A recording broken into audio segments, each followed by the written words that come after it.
आप सभी प्यारे दोस्तों को नमस्कार। मैं आशुतोष कुमार मिश्रा और आप देख रहे हैं मिहिर ज्योतिष कार्यालय का अपना यूट्यूब चैनल एस्ट्रो गुरु एक खजरा। आज के हम इस वीडियो में बात करने वाले हैं कुंडली बनाने के लिए। अगर आप ज्योतिष में रुचि रखते हैं लेकिन आपने किसी भी संस्कृत यूनिवर्सिटी से या ज्योतिष विषय से ज्योतिष के बारे में कुछ भी जानकारी नहीं रखते, सिर्फ पंचांग देखना आता है, तो यह वीडियो आपके लिए खास है।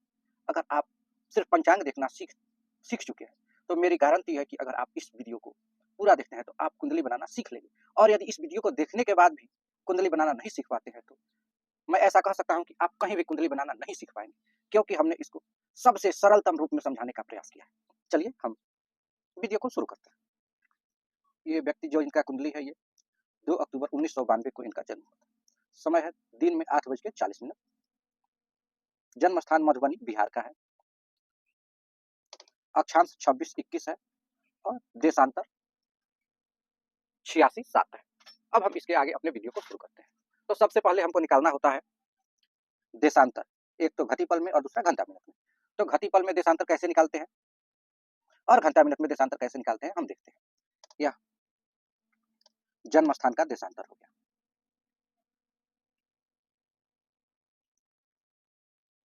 और यह जो हो गया पंचांग के स्थान का देशांतर हो गया। इन दोनों को अंतर कर लिए। अब इस अंतर में अगर हम 4 से गुणा कर दिए तो यह हमारा मिनट हुआ और यह सेकंड हो गया। यह अंतर हो गया समय में। यानी कि अगर पंचांग में, चूंकि यहाँ पर देखेंगे तो ये जन्म स्थान का देशांतर अधिक है, यानी कि अगर पंचांग में सूर्योदय 6 बजे होगा तो उसके 12 मिनट 28 सेकंड पहले जन्म स्थान पर सूर्योदय हो जाएगा।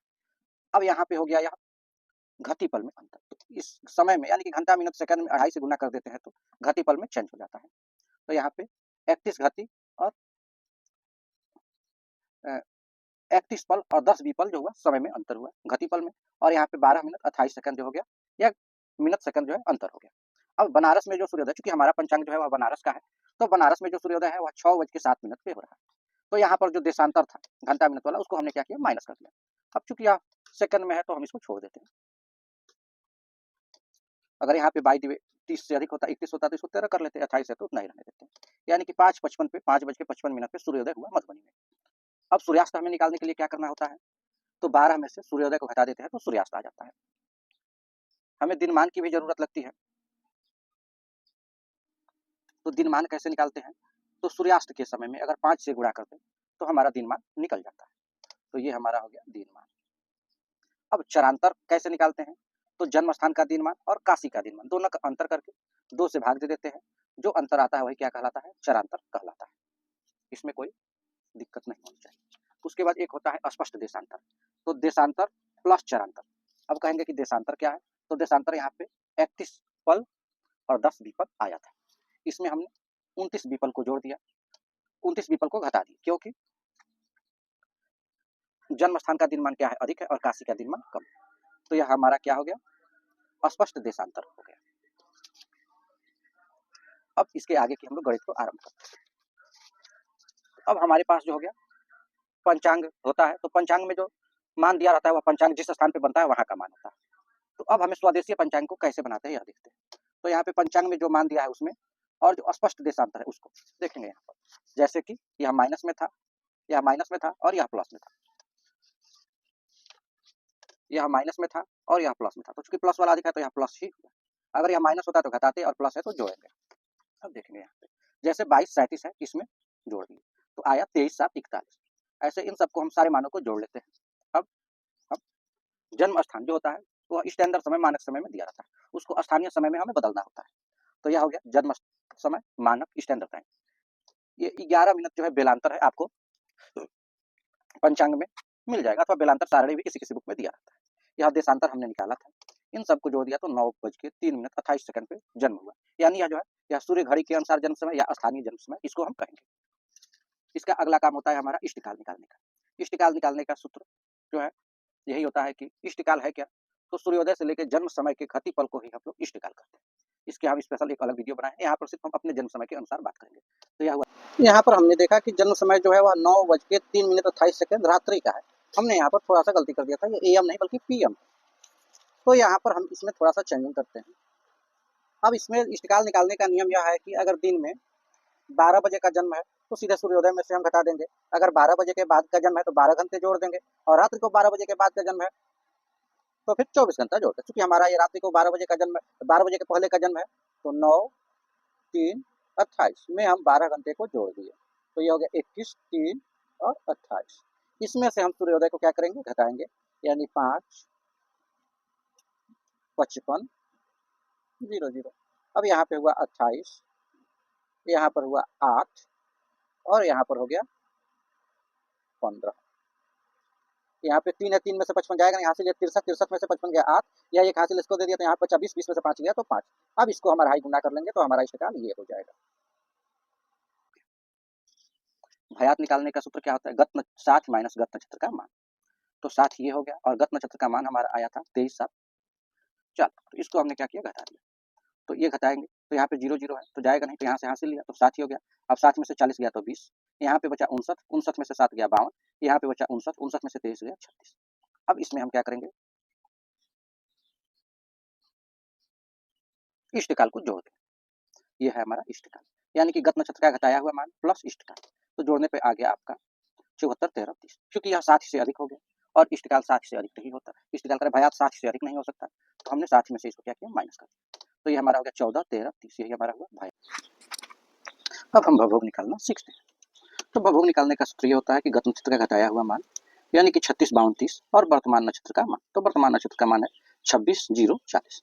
इनको हमने ऐड किया तो यहाँ पर हुआ 10 53 62। ये हमारा हो गया भवभोग। इसके बाद से हमको निकालना होता है चंद्र स्पष्टीकरण। चंद्र स्पष्टीकरण करने का सूत्र यह है कि पलात्मक भयात। पलात्मक भयात बनाते कैसे हैं, तो भी हम बताएं। पलात्मक भयात गुणा 60 बता में पलात्मक भवभोग। अब पलात्मक भयात बनाते किससे हैं, तो भयात के घाती में 60 से गुणा करके और फल को जोड़ दिए, यानी कि 14 छक्के 84 840, उसमें 13 को जोड़ दिया 853, 62 में 60 से गुणा किए और 53 को जोड़ दिए, ये हो गया आपका 3773। इसके आगे हम भाग देते हैं। तो भाग देने की प्रक्रिया यहाँ से हम शुरू करते हैं। जो पलात्मक भवभोग था उससे हमको भाग देना है। पलात्मक भयात में 60 से गुणा करने के बाद यहाँ पे हमने लिखा था कि 853 है, इसमें 60 से गुणा करेंगे, तो 853 में 60 से गुणा करने के बाद आया 51,180। इसमें हम पलात्मक भवभोग से भाग देते हैं।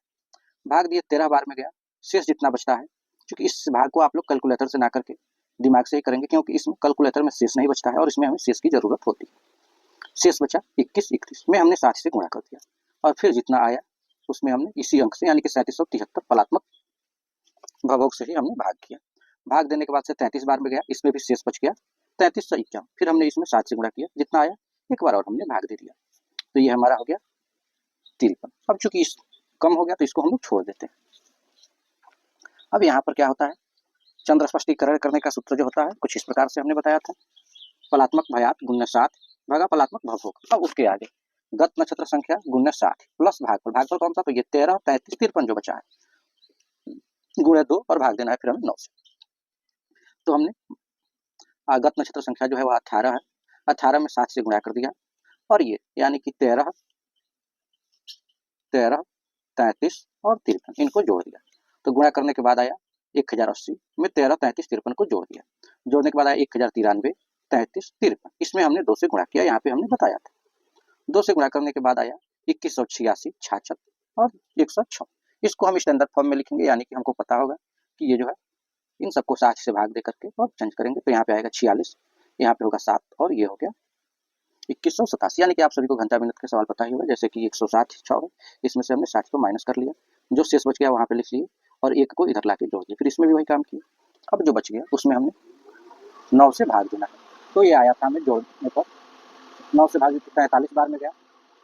अब यहाँ पर अगर शेष हमारा तो नहीं बचा, लेकिन अगर आपका शेष बच जाएगा तो क्या करेंगे, इसमें 60 से गुणा कर देंगे और जो लाएगा ऊपर यहाँ पे लाके जोड़ेंगे, लेकिन हमारा शेष नहीं बचा। अब यहाँ पे है 7 और यहाँ पे है 9, तो भाग तो जाएगा नहीं, तो हमने यहाँ पर 0 लिख दिया और इसमें 60 से गुणा करके 7 से गुणा किया तो 420 आया। अब इसको हमने जोड़ दिया, तो जोड़ने के बाद से हमने भाग दिया, तो ये जोड़ने पे 466 आ गया, इसमें हमने फिर 9 से भाग दिया, 51 बार में गया। अब चूंकि यह जो है यह अंश है, यानी कि 243 अंश हो गया। अब 243 अंश हो रहा है, तो इसको हमें राशि में बदलना होगा, और राशि में बदलने के लिए हमने 30 से भाग दिया, तो 30 से भाग दिया तो ये आया 8 और ये हुआ 3, यानी कि 8 राशि 3 अंश। चंद्रस्पर्श क्या हो गया, 8 राशि 3 अंश जीरो कला 51 निकला। यही हमारा हो गया चंद्र स्पष्टीकरण। इसके आगे हम अन्य ग्रह को स्पष्ट कैसे करते हैं यह जानेंगे। इसका यहाँ पर सूत्र हमने लिख रखा है। मिश्र मान निकालना होता है। मिश्र मान के लिए क्या होता है, दिन मान प्लस रात्रि मान का आधा प्लस स्पष्ट देशांतर। तो इन सबको करने के बाद हमारा आ गया 45 12 30। इसमें हमने क्या किया, इष्टकाल को घटा दिया। है इष्टकाल, जब इष्टकाल को घटाए तो आया 7 51 और 20। चूंकि दिनमान जो है अधिक है और इष्टकाल कम है, इसलिए यह क्या हुआ, ऋण चालन हुआ। अब इसके बाद हमको क्या करना है, जैसे कि आप पंचांग देखते होंगे तो उस पंचांग में स्पष्ट ग्रह दिया रहता है, सूर्योदय कालिक स्पष्ट ग्रह। हम दिखाने का प्रयास भी करते हैं कि पंचांग में कहाँ दिया रहता है सूर्योदय कालिक स्पष्ट ग्रह। चूंकि ये हमारा उस समय का पंचांग नहीं, ये तो वर्तमान पंचांग है, लेकिन यहाँ पर देखिए लिखा हुआ है। तो अब जैसे मान लीजिए किसी के व्यक्ति का जन्म हुआ है 2 तारीख द्विज को, तो हम तीज वाले में से द्विज वाले ग्रह स्पष्टीकरण को घटाएंगे तो हमारा गति निकल जाएगा। तो ये हमारा हो गया गति। अब गति गुणे चलनफल, ये हो गया हमारा चलनफल 7 51 और ये होगा गति 59 8। इसमें गुणा करना, कैसे गुणा करेंगे, तो एक बार 59 में 7 से गुणा करके लिखिए, फिर 59 में 51 से गुणा करके लिखिए, और 8 में इस 7 से गुणा करके लिखिए, और इस 8 में 51 से आप गुणा करके लिख सकते हैं, लेकिन वो चूंकि बहुत कम हो जाता है इसलिए हमें जरूरत लगता नहीं। अब गुणा करने पर जो आया उसमें हम 60 से भाग देते हैं। तो भाग देने की प्रक्रिया हम पीछे की है, इधर देखते हैं। तो जब हमने भाग दिया 7 से तो 6 बार में गया। यहाँ पर जो शेष बचेगा उसमें हम 60 से गुणा करेंगे और उसको लाके यहाँ पर जोड़ देंगे। तो हमने लाके जोड़ा तो 6245 हो गया। इसमें फिर से हमने भाग दिया तो 104 बार में गया, यानी कि भाग देने पर हमारा आया 6 104। लेकिन चूंकि हमको पता है ये 104 नहीं हो सकता है, तो इसमें हम लोग क्या करेंगे, 60 को माइनस कर लेंगे। तो जब 60 को माइनस करेंगे तो यहाँ पे आएगा 44 और ये हो गया 7, यानी कि 7 44। ये हमारा क्या हो गया, इतना सूर्य चले हुए। तो अगले दिन वाले स्पष्ट ग्रह में से, स्पष्ट किए गए ग्रह में से इसको हमने माइनस कर दिया। तो जैसे ही हमने माइनस किया तो आ गया 15 51 38 30। शायद आप लोग थोड़ा सा यहाँ पे कंफ्यूज हो जाएंगे अगला दिन क्या है। तो हम पंचांग की सहायता से एक बार और आपको समझाते हैं। जैसे किसी व्यक्ति का जन्म है बुधवार को, तो हम गुरुवार के अस्पष्ट ग्रह में से जो आया है उसको घटाएंगे। ये वाला हम घटा दिए तो ये हमारा हो गया अस्पष्ट ग्रह। इसके आगे हमको निकालना होता है अन्य ग्रहों का भी। तो चूंकि इसी वीडियो में हम बताएंगे तो अन्य ग्रह का बताएंगे तो यह वीडियो बहुत लंबा हो जाएगा, तो आप लोग अन्य ग्रह को भी ऐसे ही स्पष्ट कर लीजिएगा। चंद्रमा को स्पष्ट करने का प्रक्रिया अलग होता है, बाकी सारे ग्रह को स्पष्ट करने की प्रक्रिया सेम। इसके बाद हमको निकालना होता है चंद्रमा की गति और दशा अंतरदशा। तो हम सबसे पहले दशा और अंतरदशा निकालेंगे, फिर चंद्रमा के गति को भी निकालेंगे। तो दशा और अंतरदशा निकालने का सिंपल सा या सरल सा सूत्र क्या होता है, हम उसको देखते हैं। इसके लिए आप कभी हमारे इस कॉपी में देखेंगे।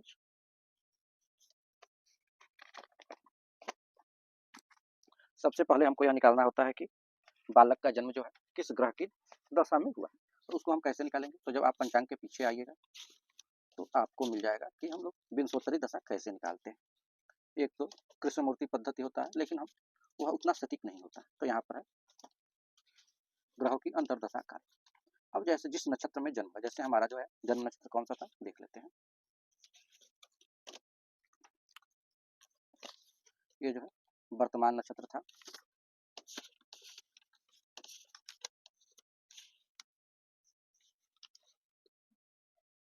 जो जन्म नक्षत्र था वह मूल था। तो अब देखेंगे यहाँ पे अगर किसी व्यक्ति का मूल नक्षत्र में जन्म होता है तो इसका मतलब ये हुआ कि यहाँ पर केतु की दशा में जन्म। केतु की दशा 7 वर्ष होती है, इतना याद रख लेना है। अब ग्रह के नक्षत्रों के हिसाब से हम लोग जान लेंगे कि किस ग्रह की दशा में जन्म किया है। तो केतु की दशा में जन्म हुआ है, तो यहाँ पर अब फलात्मक भयात। तो फलात्मक भयात तो हमने निकालना सीख चुके थे जब हम लोग चंद्र स्पष्ट को कर रहे थे। तो चलिए हम लोग आगे की प्रक्रिया को शुरू करते हैं। फलात्मक भयात कैसे निकालते हैं एक बार और हम आप सभी लोगों को बता देते हैं कि किसी भी प्रकार की कोई कंफ्यूजन ना रह जाए। इस वीडियो को देखने के बाद आपको अन्य कोई भी वीडियो देखने की जरूरत ना लगे। तो फलात्मक भयात निकालने का सूत्र यही है कि इसमें भयात के आगे वाले में 7 से गुणा कर दीजिए, और जो यानी घटी है, घटी में 7 से गुणा करके अल्पफल को जोड़ देंगे तो हमारा फलात्मक भयात हो जाएगा। और फलात्मक भभोग भी हम लोग वैसे ही निकाल लेते हैं। तो ये हमारा है फलात्मक भभोग और ये है हमारा फलात्मक भयात, और ये जो है दशा वर्ष है, क्योंकि केतु की दशा में जन्म हुआ था, हमने देखा ही था। अब इसमें हम भाग देते हैं, गुणा करने पर ये 853 में 7 से गुणा किया तो 5971 आया। ये है 3773 में हमने भाग दिया, एक बार में भाग गया। अब जो भी शेष बच जाएगा उसमें हम 12 से गुणा करेंगे। तो हमारा शेष बचा है 2198 में हमने 12 से गुणा किया तो 26 37 6 हमारा आया। अब 26 37 6 में फिर हम भाग दिए इसी अंक से, तो यहाँ पर 7 बार में गया और इतना शेष बचा। इसमें हमने 30 से गुणा किया और उसको 30 से गुणा किया और उसको यहाँ पर लिख लिया। जब हमने यहाँ पर लिखा और फिर इसी अंक से भाग दिया तो ये 10 दिन में गया। अब ये जो बचा आया यानी 1 वर्ष 7 मास और 10 दिन, यही हमारा क्या हो गया, भुक्त वर्ष हो गया। और भोग्य वर्ष जो पूरा था वह 7 वर्ष था। अब 7 वर्ष में से हमने इसको घटा दिया तो ये हमारा हो गया भोग्य वर्ष। अब चूंकि जन्म जो है 1992 का है, 1992 10वां महीना 2 तारीख, और जो है भोग्य वर्ष है 5 वर्ष 4 महीना 20 दिन, तो हमने इसको ऐड किया। तो यानी कि इस व्यक्ति का, जो भी व्यक्ति है, इनका 22 फरवरी 1998 तक केतु की दशा चला था। उसके बाद से केतु की दशा के बाद से 20 वर्ष शुक्र की दशा होता है इसी पंचांग में जहाँ पर हमने देखा था, आप इसको देख सकते हैं। उसके बाद ये सूर्य की दशा वर्ष हो गया, यानी कि सूर्य की दशा जो है वह 22 फरवरी 2024 तक चलेगा। तो वैसे चंद्रमा की दशा वर्ष हम लोग निकाल लेंगे, ये हमारा यहाँ दशा आकर के कंप्लीट हो जाता है। उसके बाद हमको अंतरदशा निकालना होता है। तो अंतरदशा निकालने का सिंपल सा तरीका है, जैसे कि इनका कुंडली जिस समय बन रहा है 2025 में, इस समय तक तो केतु की दशा बीत चुका है और शुक्र की दशा बीत चुका है। इस समय वर्तमान में यहाँ पर देखेंगे तो सूर्य का दशा भी बीत चुका है, क्योंकि हम 2025 में कुंडली बनाना शुरू कर रहे हैं। ये हमारा चंद्रमा का दशा 2034 तक है, तो इसलिए हम चंद्रमा को ही सीधे चंद्रमा के दशा और अंतरदशा को निकालेंगे।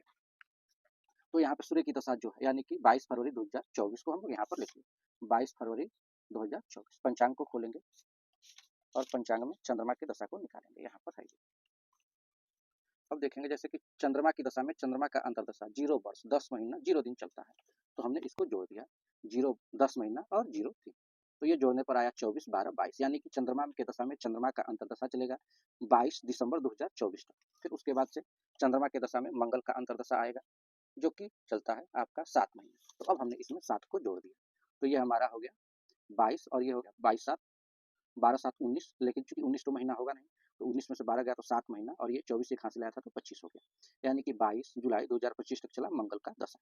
इस प्रकार से हम ग्रहों की अंतरदशा को निकाल लेंगे। आशा है कि अंतरदशा भी निकालना आप सभी लोग सीख चुके होंगे, इसमें किसी भी प्रकार का कोई दुविधा या संशय या संदेह नहीं होगा। अगर किसी भी प्रकार का कोई समस्या आता है तो आप हमारे नंबर यानी कि 91 62 35 46 01 पे संपर्क कर सकते हैं, कमेंट कर सकते हैं अथवा व्हाट्सएप भी कर सकते हैं। तो ये हमने दशा और अंतरदशा भी निकालना सीख लिया। अब हमें एक जरूरत लग जाता है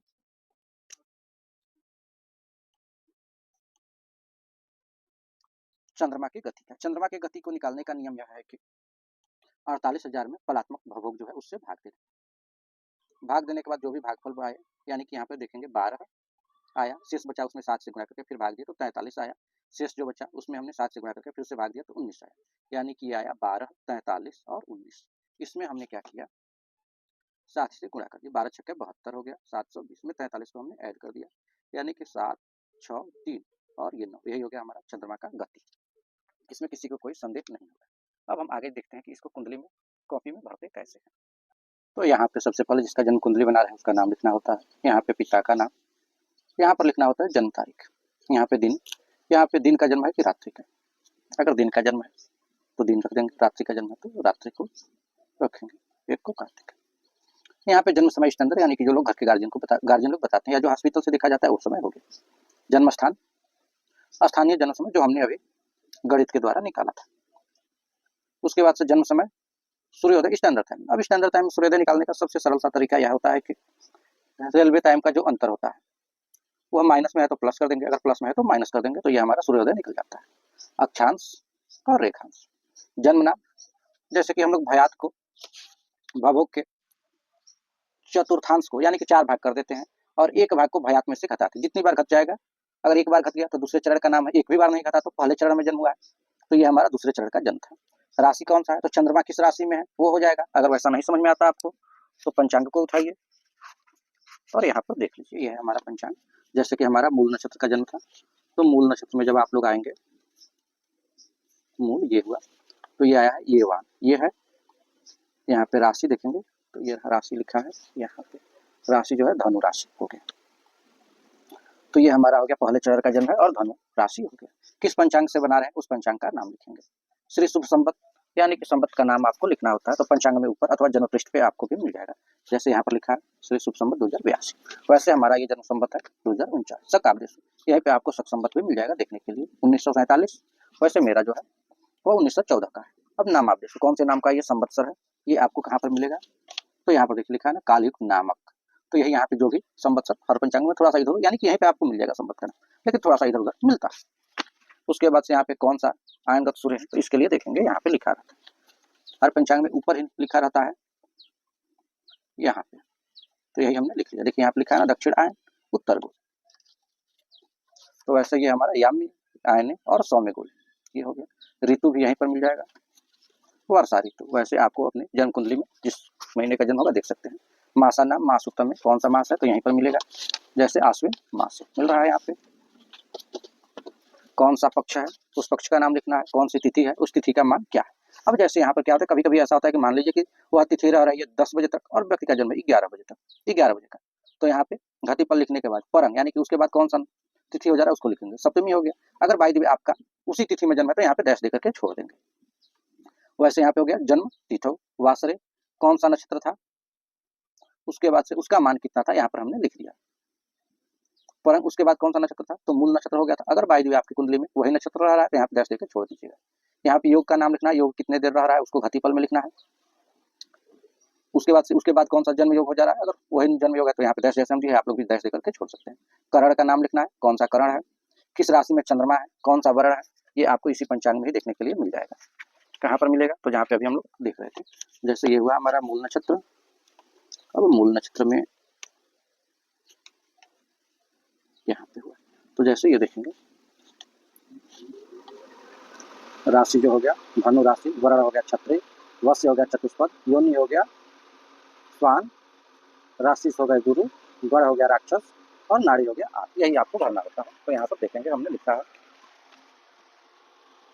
धनु राशि के क्षत्रिय वर्ण मानव वश्य स्वान योनव राक्षस गणे आदि नाड़े। अब किस वर्ग में वो अक्षर आता है, तो यहाँ पे आप लोग जैसे य को अंतस्थ वर्ग कहा जाता है, क को क वर्ग कहा जाता है, च को च वर्ग कहा जाता है, हमने ऐसे यहाँ पे य वर्ग लिख दिया क्योंकि आपको आसानी से समझ में आ जाए। अब सूर्य किस राशि में है उस राशि को यहाँ पर लिखना होता है, और यहाँ पे अस्पष्ट सूर्य जो हम लोग किए थे उसको लिखते हैं। दिनमान लिखना है, यहाँ पे रात्रिमान लिखना है, दिनमान में 60 में से दिनमान को घटा देते हैं तो रात्रिमान आ जाता है। यहाँ पे इष्टकाल लिखना है, रात का जन्म है कि दिन का वो लिख देना है।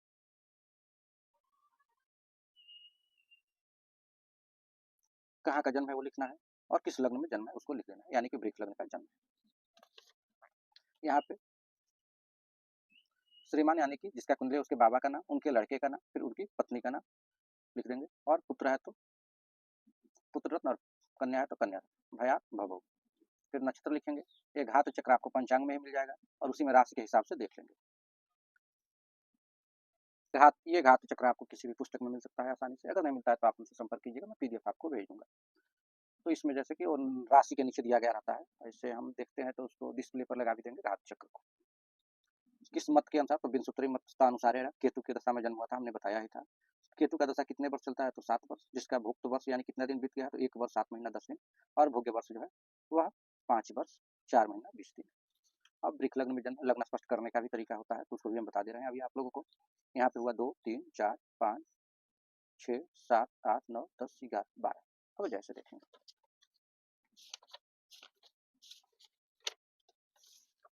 हमने ग्रहों को स्पष्ट किया था, तो यहाँ पे थोड़ा सा आपको समझ में तो नहीं आएगा, फिर भी हम कोशिश करते हैं। जैसे कि सूर्य का है 5 राशि 15 अंक 35 कला 30 कला। अब जैसे 5 राशि गत हो गया तो 5 को एक आगे बढ़ाएंगे और लिखेंगे 6 में, जैसे हमने लिखा है यहाँ पे 6 में सूर्य देख रहे होंगे आप लोग। वैसे जैसे ये मंगल स्पष्ट हो गया, अस्पष्ट मंगल है 2 15 52 34 देख रहे होंगे, तो 2 15 है तो 2 को एक आगे बढ़ाएंगे 3 में मंगल को लिखेंगे, हमने 3 में मंगल को लिख लिया है। इस प्रकार से सारे ग्रहों को हम भर लेंगे। अब जैसे ही हम इतना जानकारी भर लेते हैं, जो ग्रह स्पष्ट किए थे उन ग्रहों को भर लेते हैं, तो यहाँ पे हमें ग्रहों की अवस्था और कारकत्व लिखना होगा। तो आप इसमें किसी में भी कुछ भी लिख सकते हैं। तो चलिए हम यहाँ पर सबसे पहले कारक लिखते हैं कि कौन सा ग्रह कौन सा कारक है। तो यहाँ देखेंगे कि सबसे अधिक अक्षांश अंश वाला ग्रह कौन सा है, तो इसमें सबसे अधिक अंश वाला ग्रह जो है बुध है, तो बुध के पास क्या लिखेंगे, आत्मा कारक। उसके बाद से उससे कम जो अंश वाला ग्रह होगा वो अमात्य कारक होता है। तो यहाँ पर देखेंगे तो ये 15 और 15 है, 15 52 है, ये 15 38 है, तो ये वाला ग्रह हो गया, यानी कि ये हो गया अमात्य कारक। उसके बाद से जो इससे कम अंश वाला ग्रह होगा वो भ्रातृ कारक होगा, यानी कि ये हो गया भ्रातृ कारक। इसके बाद जो इससे कम अंश वाला होगा वो मातृ कारक होता है। तो 15 से कम 14 ये है, ये हो गया मातृ कारक। इसके बाद से जो इससे कम होता है अंश वाला वह होता है पितृकारक, तो ये है पितृकारक। पितृकारक के बाद जो कम अंश वाला होता है वह होता है पुत्रकारक। इन दोनों को हम नहीं देखेंगे, ये राहु केतु को छोड़ करके देखा जाता है। तो ये 7 है और ये 3 है, तो ये हो गया पुत्रकारक और ये हो गया ज्ञात कारक, ये हो गया। अब इसके बाद से यहाँ पर हमको लिखना होता है अवस्था ग्रहों की, कौन सा ग्रह किस अवस्था में है। तो हमें इसके लिए सबसे पहले यह देखना होता है कि वह जो राशि है वह किस अंश पर है। इसके लिए हम एक आप लोगों को चार्ट दिखाते हैं जिससे आप लोग आसानी से समझ सकते हैं। जैसे इस चार्ट को आप लोग समझ पा रहे होंगे, अगर कोई ग्रह सम राशि में है